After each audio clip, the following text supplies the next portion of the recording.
ingat pada kau. Kita kena tolong Allah supaya kita ingat tu. Allahumma a'inni ala zikrika wa syukrika. Syukur kepada Allah tu kita minta Allah. So kita tolong minta syukur kepada Allah. Allahumma a'inni ala zikrika wa syukrika wa husni ibadatik.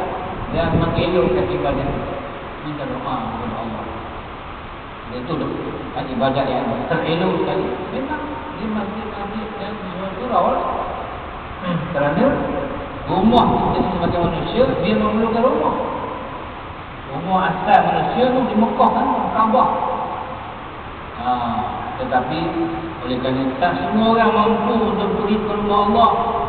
Allah perintahkan supaya bina rumah-rumah Allah tu di tempat masing-masing. Surau-surau masing-masing lah. Inna buyutul fil ardi masajid. Rumah-rumah Allah dan dunia ialah masjid-masjid surau-surau.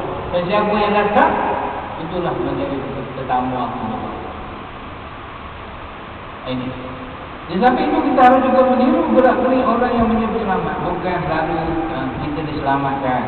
Rumah-rumah Allah didirikan untuk dimakmurkan dengan memperbanyakkan ibadat di langit. Bukan untuk tunjuk-tunjuk. Ini masjid terapung.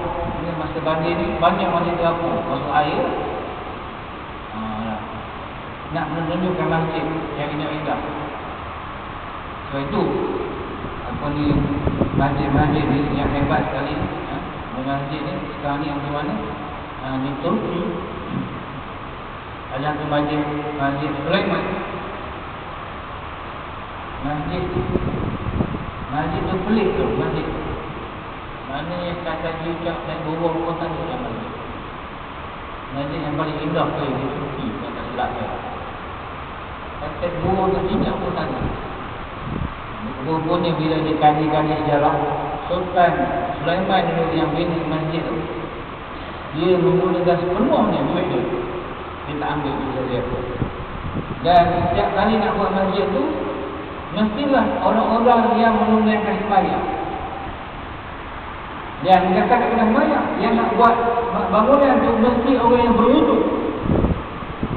Jaga ni nak bina masjid. Maka kita nak bina masjid, bukan orang Islam ni. Dia nak jaga betul masjid. Wang ringgit semua wang dia daripada sumber yang halal. Kemudian yang buat bangunan tu mesti orang yang berwudu.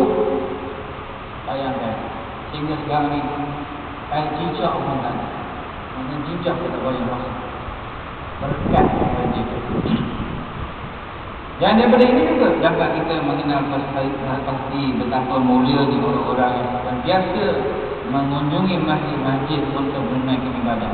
Seperti i'tikaf, membaca Al-Quran, sama ada bersendirian ataupun bertadarus, mengadakan kumpulan wirid atau mengatur majlis agama, mempelajari dialog-dialog syariat dan sebagainya. Banyak kita duduk ni i'tikaf masjid lagi, baca Quran, dengar ceramah-ceramah agama, banyak sangat fadilah. Lagi ini sentiasa mendapat pandangan, sentiasa mendapat pandangan Allah sebagai orang-orang yang dikasihinya, yang kerana mereka lah Allah Ta'ala mengalihkan siksanya terhadap orang-orang yang jahat, yang menyerahkai segala perintahnya. Maknanya orang-orang yang buat maksiat kepada Allah, patutnya Allah balakan mereka ni. Tapi oleh kerana ada golongan ni yang memakmurkan masjid-masjid ni, maka Allah batalkan kesian daripada orang yang lain sebab ada golongan yang memakmurkan masjid. Tapi sayang, golongan-golongan jahat tak berasa.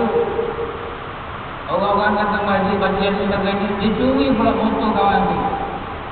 Orang pergi masjid, dia curi pula motor dia. Dia curi pula kereta dia kadang-kadang. Masuk dalam masjid, beg tangan perempuan hilang. Ini jahat.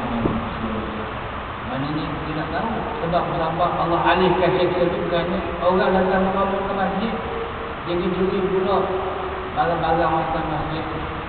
Dan dulu kita pernah dengar, ada katakan orang masjid ni pengganas orang. Dulu-dulu lah, dia kata orang masjid ni pengganas. Itu maknanya betul-betul dia punya masuk air dia. Air dia masuk. Begitulah orang-orang yang bangun malam untuk menyatakan persambahan kepada Allah dengan mendirikan sembahyang tahajud atau sembahyang witir dan sebagainya, membaca Al-Quran, berlirik waktu malam. Walhal manusia yang lain sedang berendam mimpi yang enak-enak dalam tidurnya, yang nyenyak dan nyaman, namun hamba ini masih berhadapan dalam memunajat kepada Tuhan dan sedang menikmati kemanisan munajatnya. Orang yang terbangun waktu ini manis